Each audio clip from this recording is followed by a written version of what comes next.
जुमे का बाबरकत दिन। नबी करीम सल्लल्लाहु अलैहि वसल्लम का इरशाद है कि जुमे के दिन मुझ पर कसरत से दुरूद भेजा करो, क्योंकि तुम्हारे दुरूद मेरे हजूर पेश किए जाते हैं। जुमे के दिन की अज़मत और फजीलत। हज़रत अबू हुरैरा रज़ी अल्लाह तआला अन्हु से रिवायत है कि रसूलुल्लाह ने इरशाद फरमाया, इन सारे दिनों में जिनमें कि सूरज निकलता है, यानी हफ्ते के 7 दिन, सबसे बेहतर और अफसल जुमे का दिन है। इसी दिन आदम अलैहिस्सलाम पैदा किए गए, इसी दिन जन्नत में दाखिल हुए और इसी दिन जन्नत से निकाले गए और इसी दिन क़यामत कायम होगी। योम जुमा। इस दिन को योम जुमा इसलिए कहा जाता है कि ये मुसलमानों के इज्तिमा का दिन है।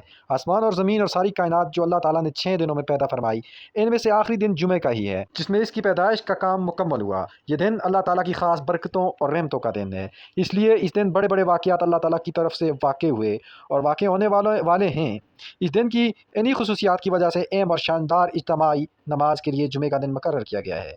इस दिन की अज़मत का अंदाज़ा इससे भी लगाया जा सकता है कि इसके नाम से कुरान पाक में एक पूरी सूरत है, जिसमें इस दिन के अहकामात और मसाइल बयान किए गए हैं। अल्लाह पाक से दुआ है, अल्लाह पाक हम सबको जुमे के बाबरकत लम्हात से पूरा फ़ायदा उठाने की तौफ़ीक़ अता फ़रमाए। आमीन।